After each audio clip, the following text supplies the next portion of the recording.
حضرات جہاں آپ صلی اللہ علیہ وسلم نے عذاب قبر کے اسباب بتائے وہیں عذاب قبر سے نجات کے اسباب بھی بتائیں.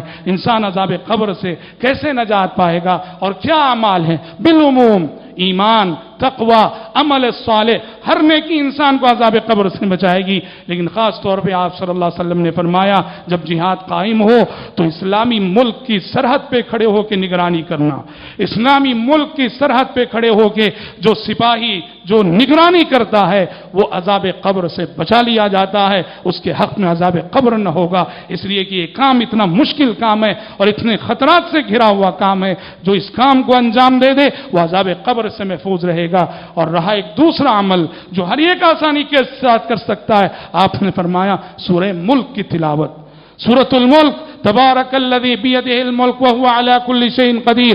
سورۃ الملک کی کثرت سے تلاوت یہ عذاب قبر سے تحفظ کا بہت بڑا سبب ہے. آپ نے سورۃ الملک کے بارے میں فرمایا سورۃ فی القرآن 30 آیہ شفاعت لرجل حتی غفر له. قرآن مجید میں ایک سورت ہے جس میں 30 آیتیں ہیں. اس سورت نے ایک شخص کے حق میں اللہ سے سفارش کی اور اس سورت کی سفارش پر اللہ نے اس شخص کو معاف کر دیا، یعنی وہ سورہ ملک تھی. اسی لیے ایک حدیث میں آپ نے فرمایا سورہ ملک کے سلسلے میں ہی المانعہ ہی المنجیہ، یہ انسان کو عذاب قبر سے نجات دلانے والی صورت ہے اور یہ انسان کو عذاب قبر سے حفاظت کرنے والی صورت ہے. اس لیے حدیثوں میں آتا ہے کہ پیارے نبی کا معمول تھا ہر شام سونے سے پہلے بستر پہ جاتے ہوئے آپ سورہ ملک پڑھا کرتے تھے. تو سورہ ملک کی کثرت سے تلاوت یہ عذاب قبر سے حفاظت کا بہت بڑا ذریعہ اور بہت بڑا سبب ہے.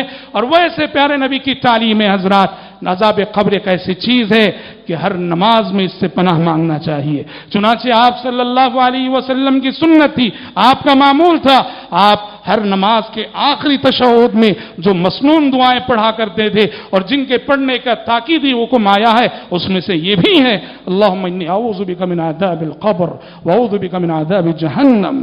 تو عذاب قبر سے پناہ ہر نماز میں مانگنی چاہیے، ہر نماز کے تشہد میں مانگنی چاہیے، لمحہ بھر کے لیے بھی اور زندگی میں کسی بھی دن عذاب قبر سے غافل نہیں ہونا چاہیے. دعا ہے رب العالمین سے اللہ رب العالمین مجھ کہنے والے کو، آپ سننے والوں کو اللہ رب العالمین دنیاوی عذابات سے، اخروی عذابات سے، قبر کے فتنے سے، قبر کے عذابات سے اللہ ہم سب کو محفوظ رکھے.